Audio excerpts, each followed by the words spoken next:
who are obedient to the commands of Allah in the Day of Judgment, but a garden that belonged to a rich man, who was a noble man, who was a good man, who lived in an area south of Yemen. The Quran narrates the story of this man and his sons. This man who had a garden, who every year at the time when it was the time to give the fruits to the poor or to distribute the fruits, he would make sure that the people around the village, around the city, would all receive their portion of the fruits that were obtained from that farm, from that particular garden. When he passed away, that old man passed away, the Quran then speaks about his sons. What did his sons say? They came forward and said, our father was very generous. Today we have made the decision. Our intention is that from tomorrow morning, when we wake up, when it's time to bring down the fruits, we shall keep it for ourselves. We're not going to be bothered with giving these fruits to the poor, the needy, the destitute. Allah subhanahu wa ta'ala said, that night we caused the garden and the farm to be destroyed and annihilated completely. It was wiped out. They woke up in the morning happy. The Quran speaks about this very in details. They walk with joy and happiness towards the area. They say, today we're going to collect the fruits. They then become shocked. They get the shock of their lives. Everything is destroyed in front of them. They start to blame each other. One starts to shout at each other. They had insincere intention. Their intention was not to help the poor and the needy. Therefore Allah subhanahu wa ta'ala punished them in dunya and akhirah. And He says in the verse, and the final verse describing this particular story, وَلَعَذَابُ الْآخِرَةِ أَكْبَرُ. Note that the punishment of hellfire is much, much worse.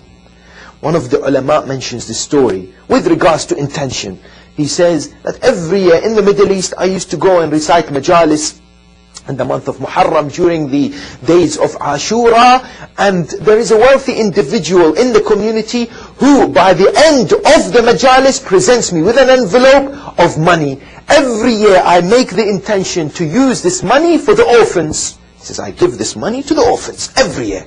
One year I was in need of the money. I had loads of loans. I said, I'll use it for myself this year.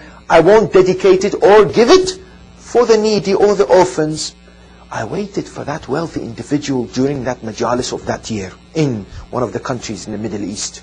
Once Ashura and the majalis had finished, the man never came to me until I got the phone call.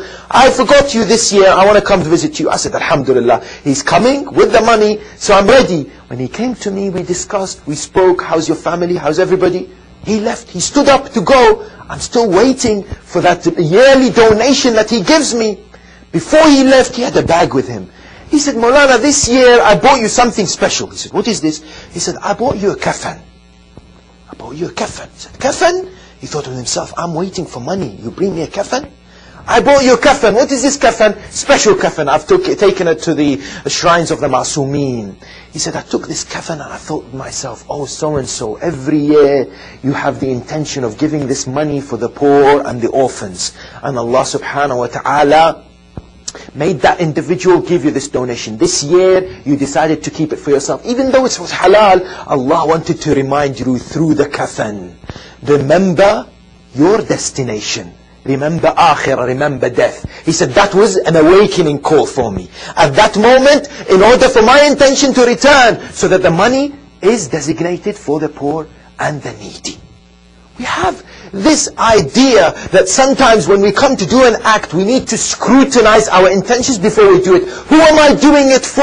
Am I doing it to please other human beings or Allah subhanahu wa ta'ala? Because the day of judgment, on the day of judgment, that's great day in which Allah subhanahu wa ta'ala says the length of time is more than 50,000 years. Years not equivalent to our years, because Allah says one day with Allah is equivalent to 1,000 years in your calculation.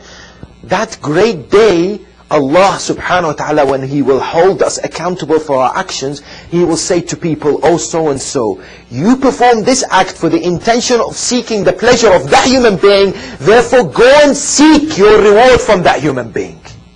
Seek your reward from that individual who you wanted to please. Don't come to me. Of course, nobody can be of help other than Allah subhanahu wa ta'ala, and the ones whom Allah gives permission to perform intercession and shafa'ah on the Day of Judgment. The problem with us is we are constantly seeking that intention in our mind to have praise of other human beings. Once Bahlul was walking and he saw somebody carving his name outside the mosque that he had donated to build. He was carving this mosque. It was constructed by so-and-so. So Bahlul al-Hakim said to him, what are you doing? He said, I spent all of my money to donate to this mosque, and therefore I want my name to be remembered. He said, isn't it showing off? You're not supposed to do this. The man immediately realized that he needs to find a different answer. He said to him, no, I'm not showing off. I'm carving my name so that the Jamaat may perform dua for me. They remember me in dua. Bahlul said, no problem. Put my name with it as well so that they remember me in dua as well. They said, no. What you got to do with it? It was my money who built the mosque, not you. He said, see, this is the problem. You performed this action and your intention was not sincere. You have to realize and scrutinize your action. If the ulama of spirituality and akhlaq say, if you are just about to embark to perform a certain deed, and you have doubts in your mind about the sincerity of the action, they say don't do that act at all. Stop there, because if the sincerity is not clean and pure, if it's not for Allah subhanahu wa ta'ala, then you should not do it. If the doubt is in the mind.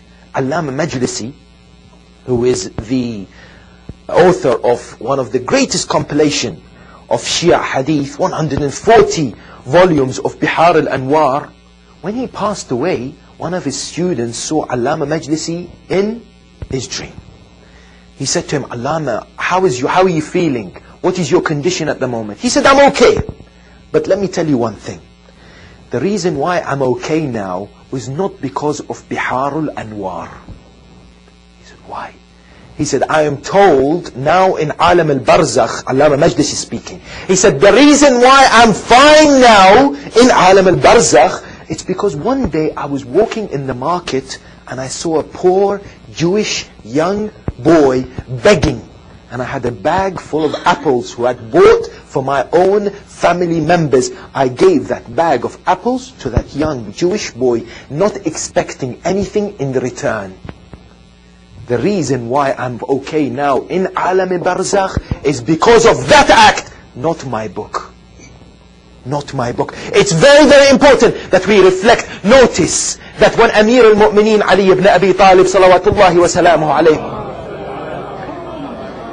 gave his ring, his khatam, on that infamous day when Allah subhanahu wa ta'ala revealed verse number 56 in chapter 5, إِنَّمَا وَلِيُّكُمُ اللَّهُ وَرَسُولُهُ وَالَّذِينَ آمَنُوا الَّذِينَ يُقِيمُونَ الصَّلَاةَ وَيُؤْتُونَ الزَّكَاةَ وَهُمْ رَاكِعُونَ. When he gave his ring to that poor, needy individual, it was because of his sincerity. Because thereafter, many Muslims, narrations say, go back to books of history, and says many people, when they saw Amir al-Mu'mineen giving his ring, and the whole entire verse of the Quran was revealed on his merit, people used to fill their hands with rings, and they used to come for namaz, and they used to extend their hands, hoping for a verse to be revealed on their merit.